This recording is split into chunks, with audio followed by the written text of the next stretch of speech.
McCaul, chairman of the House Foreign Affairs Committee, wrote that he had given Blinken a number of extensions to comply with the subpoena, originally issued March 28, but that the Secretary of State's response remained insufficient. McCaul is primarily seeking a full copy of a dissent cable that had been signed by nearly 24 State Department officials warning Blinken of a Taliban insurgency in Afghanistan a month before the terrorist group's takeover occurred.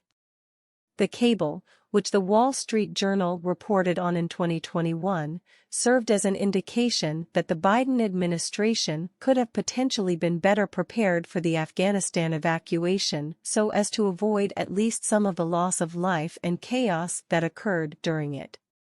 The department is now in violation of its legal obligation to produce these documents and must do so immediately, McCaul wrote.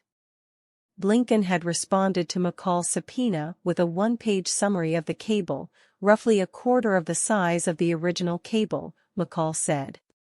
The State Department also gave McCaul a briefing on April 27, which the chairman said was likewise inadequate.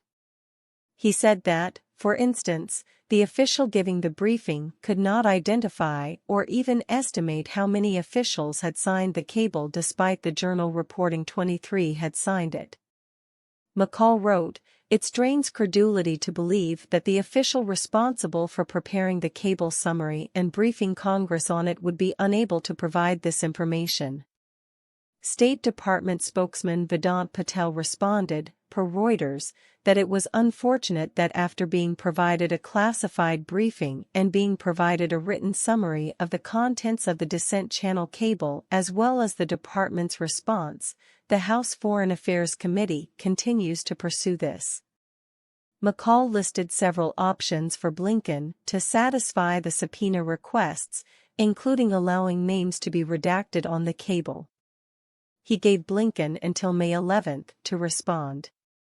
Should the department fail to comply with its legal obligation, the committee is prepared to take the necessary steps to enforce its subpoena, including holding you in contempt of Congress and/or initiating a civil enforcement proceeding, McCaul wrote.